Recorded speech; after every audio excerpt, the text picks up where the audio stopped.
6 ball 1 धाव देखील defeat होताना आपण पाहिली आहे.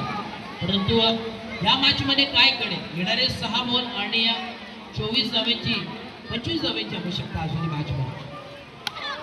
कुठल्या पंच केलाय, मयूर तिथे उपस्थित आहे, डायरेक्ट हिट केलाय, पाहावं लागेल, इकडचा गोष्टी समाधान मानावं लागते.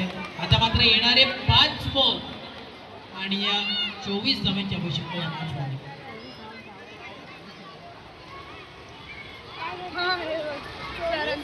पुढचा बॉल डान्सिंग करता गेलाय पूर्णपणे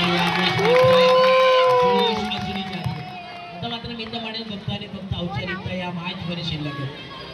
येणारे 4 बॉल 24 धावेची आवश्यकता पूर्णपणे एका बाजूला. ही मॅच मात्र एक वेगळ्या वळणावर पाहायला मिळते. धक्का क्रमांक 14 लागत असताना संघाला 1 मोर विकेट डाऊन. गोलंदाज इथे मात्र बाद होईल. जीव बॅट मैदानाच्या आतमध्ये अरुण आपण पाहतो.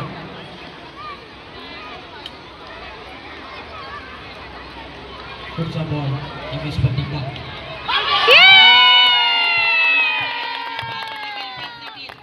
आल्या पावली माघारी परतताना धक्का क्रमांक 5 वा लागत असताना संघाला अरुण बॅट पटका ऑन हॅट्रिक असलेला हा गोलंदाज. हॅट्रिक संपूर्ण होईल का त्या गोलंदाजाची पाहावं लागेल. ऑन हॅट्रिक हा गोलंदाज आहे. सलग 2 विकेट संपादित केली आहे. हा तिसरा बॉल आपल्या समोर ऑन हॅट्रिक. काय घडेल? बॉलवरती चौकार आलाय आणि या 4 धावेच्या मदतीने या बॉलात पुढे वाढेल, परंतु काय घडणार नाहीये आणि काय बिघडणार नाहीये. शेवटचा बॉल असेल. सामना पूर्णपणे एका बाजूला झुकला, समीप एका बाजूला झुकताना आपल्याला पाहायला मिळतोय आणि इथे मात्र चेंज होत असताना फक्त आणि फक्त स्कोर कार्ड वरती ती मॅच मात्र जिंकली आहे. नक्कीच शंकर हाईट्स चॅम्पियन या संघाने.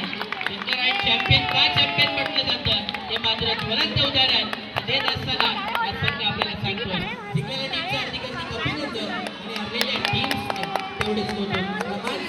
Match of the match ठरलाय.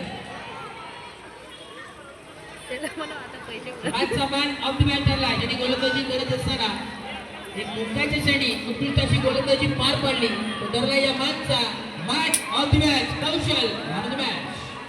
सुंदर असा सामना या मैदानावरती बघायला मिळाला. तो म्हणजे शंकरराज चॅम्पियन वर्सेस प्रत्येक टीम दोन्ही संघांना प्रत्येक खेळाडू प्रत्येक क्रिकेट प्रेमी आतुरतेने तो सामना आपण सर्वांनी या सामन्यामध्ये